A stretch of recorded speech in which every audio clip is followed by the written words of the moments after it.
Hello, I'm Richard Murphy. I was asked recently why it was that the balance of payments is no longer given much attention within the UK economy. Now, the balance of payments is literally how much we owe other countries for the goods and services that we buy from them compared to the amount that other countries owe us for the goods and services that they buy from us. There was a time when these things roughly equated. The UK roughly sold pretty much as much to the rest of the world as it bought from the rest of the world. But that's a long time ago. It's now a considerable time in the past that we made these things balance. Now the UK invariably imports more goods than it ships from the UK. And although services tend to help balance the equation, we do export more proportionately in terms of services than we buy in services. We do end up with net deficits in the UK. So we have suffered long-term balance of payments deficits in the UK. The consequence is actually quite surprising because we owe people in sterling almost invariably because we're in the fortunate position that the currency that we have, sterling, is not a reserve currency like the US dollar, but it is a pretty popular currency with regard to international savers who want to hold it. And quite strangely, they hold a significant amount of UK government debt as a result. Over £400 billion worth of UK government debt is held by foreign governments and companies who are owed money by the UK but are happy to leave it in the UK in sterling. Do we have a crisis with regard to the balance of payments is really the subtext of the question that I was asked. And my answer is, well, look, yes and no. Yes, it would be good if the UK could actually make something because, frankly, what we have seen over the last 20 to 30 years is, of course, the financialisation of the UK economy. By that I don't mean just that we've seen the rise of the City of London. We've seen that even in those companies which appear to be manufacturing, the focus within the senior management has all been about how can they extract maximum profit with minimum effort, minimal investment, minimal change to increase productivity and therefore minimal increase in our competitiveness as an economy as a whole. Profit extraction rather than profit making has become the skill of UK management, and it's hardly to our credit. So there is obviously an underlying problem here, but it is not in the balance of payments that problem exists. It's in the fact that we have simply not invested in capacity in the UK economy since Margaret Thatcher basically set out in the early 1980s to smash manufacturing, which was the power base of the unions, and so put in its place financial services which were not union-based. The Conservative Party legacy from the 1980s has been a destruction of the power of UK manufacturing and an increase in our balance of payments of deficit. Do I think that that is an issue we need to correct? Yes, I do. Do I think that it would be better off if we did correct it? Yes.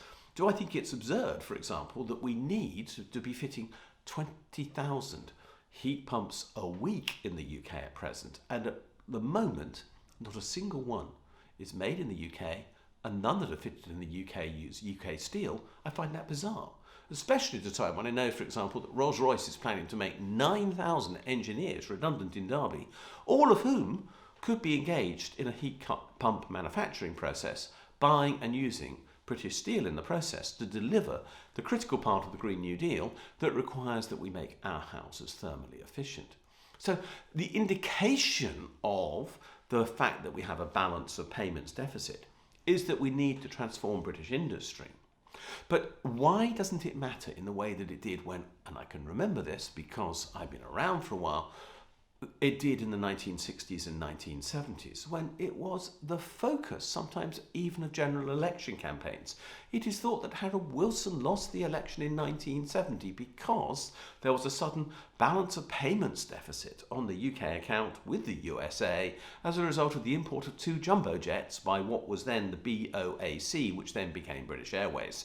That's how important this issue once was, and that's how insignificant it now is. Well, the reason why it doesn't matter now compared to then is that in 1970, when that election took place, the UK was on a fixed exchange rate with the dollar. That means, literally at that time, you were on a fixed exchange rate. Let me cast my mind back. It was $2.40 by then to the pound. Can you imagine that? $2.40 to the pound? Yeah, that's what it really was. And we were in crisis because not long before it had been $2.80 to the pound, but it was fixed. So if there was a threat to the UK as a result of a balance of payment deficit that required us to make a payment, we had to go out and find it or earn it. Or we had to spend our gold reserves to make good the deficit to whoever had a claim on us. And that meant that this was a very real financial obligation. We either had to generate currency or use reserves to pay the debts that we're owing. Now that is not the world we live in now, because we have had floating exchange rates since 1980. This is another Thatcher legacy. In fact, it was 79 when she floated exchange rates. And the floating exchange rate here basically said there is no fixed relationship between the pound and the dollar, the pound and the euro, the pound and the yen, or wherever else you want to think of. And in fact, exchange rates have moved to reflect changing productivity. That is fundamentally what it is thought that actually drives the movement in exchange rates. So the UK dollar exchange rate has fallen from $2.40 to under $1.40. We can't do a comparison, of course, with the euro from 1980. There wasn't a euro in 1980, but what we do know is that that exchange rate has fallen too, largely in comparison with Germany, which does sort of drive the productivity-based value of the euro to the disadvantage, of course, of some member states. The point is, we have had this flexible exchange rate. Therefore, if our productivity falls, if there's a large surge of imports, frankly, the person who agrees to buy or sell from us in sterling, and they do, takes potluck on what they'll be paid. They'll always be paid sterling. There always will be sterling. They can always be paid sterling because it does always exist. What it's worth to them varies. They take that risk. We no longer do. Therefore, this isn't a matter of such priority for us, because so long as people are still willing to be paid in sterling, and not only are they willing to be paid in sterling, they're willing to save in sterling at present, so it doesn't appear as though there's any change likely in this. Whilst the balance of payments matters at the level I've explained, because it indicates a failure of the UK to invest properly in manufacturing and productive capacity to meet real needs like the Green New Deal and what we must have to make our homes thermally efficient, it doesn't matter with regard to the threat to the UK economy that it once did because of fixed exchange rates. So, for the person who asked me the question, look, rest easy. It's not great, but we're not under threat on this issue. For once, I can say, don't worry. There are bigger things to get stressed about, and our balance of payments is not one of them. Thanks for watching. If you're interested in what I've been saying in this video, please subscribe. There is a button below the viewing screen. If you're interested in what I have to say on Twitter, I'm at Richard J. Murphy on that medium. If you want to look at my blog, that's taxresearch.org.uk, and we have a Facebook page as well, Richard J. Murphy. So one of those things will get you more information on what this video series is about, and I hope I'll see you again soon.